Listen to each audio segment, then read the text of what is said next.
ആവിയിൽ വേവിച്ച് എളുപ്പത്തിൽ തയ്യാറാക്കിയെടുക്കാൻ വേണ്ടി പറ്റുന്ന നല്ലൊരു പലഹാരത്തിൻ്റെ റെസിപ്പിയാണിന്ന്. അതിനായിട്ടൊരു പാനിലേക്ക് 1/2 കപ്പ് തേങ്ങ ചിരകിയതിട്ട് ആദ്യം ഒന്ന് ചെറുതായിട്ട് വറുത്തെടുക്കാം. കളറൊന്നും മാറേണ്ട ആവശ്യമില്ല, വെള്ളപ്പറ്റയൊക്കെ ഒന്ന് മാറി കിട്ടിയാൽ മതി. ഇനി ഇവിടെ മിക്സറിൻ്റെ ചെറിയ ജാറിലേക്ക് 1 കപ്പ് റവ ഇട്ട് കൊടുത്തിട്ടുണ്ട്. അത് നല്ല ഫൈനായിട്ട് തന്നെ ഒന്ന് പൊടിച്ചെടുക്കാം. അതൊന്ന് മാറ്റിയെടുത്തിട്ടുണ്ട്. എന്നിട്ട് മിക്സറിൻ്റെ ജാറിലേക്ക് തന്നെ 2 മുട്ടയാണ് പൊട്ടിച്ചൊഴിച്ച് കൊടുത്തിരിക്കുന്നത്.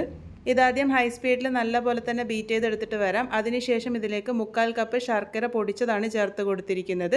ഞാനിപ്പോൾ ഇവിടെ അഴുക്കൊന്നുമില്ലാത്ത ശർക്കരയാണെന്ന് ഉറപ്പുള്ളതുകൊണ്ട് ഡയറക്റ്റായിട്ട് തന്നെ ചേർത്ത് കൊടുത്തിരിക്കുന്നത്. അഥവാ നിങ്ങളുടെ ശർക്കരയിൽ അഴുക്കുണ്ട് തോന്നുന്നുണ്ടെങ്കിൽ ഒന്ന് ശർക്കര പാനിയാക്കിയിട്ട് ചേർത്ത് കൊടുത്താൽ മതി. 1-2 ടേബിൾ സ്പൂൺ വെള്ളം ഒഴിച്ചിട്ട് ശർക്കര പാനിയാക്കി അരിച്ചെടുത്താൽ മതി. ഇതിപ്പോൾ ഞാൻ ഡയറക്റ്റായിട്ട് ചേർത്ത് നല്ലപോലെ തന്നെ ബീറ്റ് ചെയ്തെടുത്തിട്ടുണ്ട്.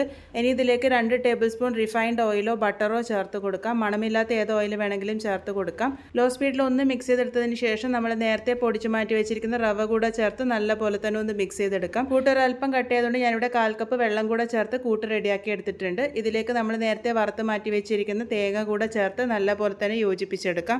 നല്ലൊരു ഫ്ലേവറിനായിട്ട് ഇവിടെ 1/4 ടീസ്പൂൺ ഏലക്കാപ്പൊടി കൂടെ ചേർത്ത് കൊടുത്തിട്ടുണ്ട്. ഇനി ഇത് നന്നായിട്ട് തന്നെ ഒന്ന് മിക്സ് ചെയ്തെടുക്കാം. കൂട്ടൊരൽപ്പം കട്ടയായിട്ട് തോന്നിയതുകൊണ്ട് ഞാനിവിടെ 1/4 കപ്പ് വെള്ളം കൂടെ ഒഴിച്ച് നല്ലപോലെ തന്നെ മിക്സ് ചെയ്തെടുക്കുന്നുണ്ട്. വെള്ളം നിങ്ങൾ നോക്കി മാത്രം ചേർത്താൽ മതി. ഞാനിവിടെ 1/2 കപ്പ് വെള്ളമാണ് മൊത്തത്തിൽ ചേർത്ത് കൊടുത്തിരിക്കുന്നത്. ബാറ്ററിൻ്റെ കൺസിസ്റ്റൻസി ഇതാ ഈ ഒരു പാകത്തിനാണുള്ളത്. ഇനി ഈ ഒരു കൂട്ട് ഒരു 5 മിനിറ്റ് നേരത്തേക്ക് റെസ്റ്റ് ചെയ്യാൻ വേണ്ടി വയ്ക്കാം. ആ ഒരു സമയത്ത് നമുക്ക് ഇതിനായിട്ടുള്ള പാത്രം തയ്യാറാക്കിയെടുക്കാം. ഞാൻ ഇതുപോലത്തെ ചെറിയ പാത്രത്തിലാണ് ഇത് തയ്യാറാക്കിയെടുക്കാൻ വേണ്ടി പോകുന്നത്. അതിൽ കുറച്ച് ഓയിലൊന്ന് സ്പ്രെഡ് ചെയ്ത് കൊടുത്തിട്ടുണ്ട്.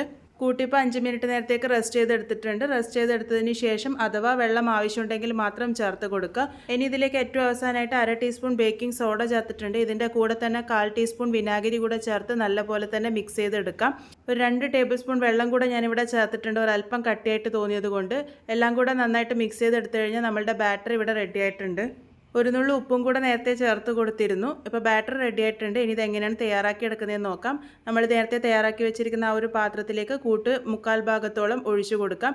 ഇതിൻ്റെ മുകളിലേക്കായിട്ട് നെയ്യിൽ മൂപ്പിച്ചെടുത്തിരിക്കുന്ന തേങ്ങാക്കൊത്താണ് വെച്ച് കൊടുത്തിരിക്കുന്നത്. ഓപ്ഷനിലാണ്, ഇഷ്ടമുണ്ടെങ്കിൽ മാത്രം ചെയ്താൽ മതി. കഴിക്കാൻ കിട്ടുമ്പോൾ നല്ല രുചിയാണ്.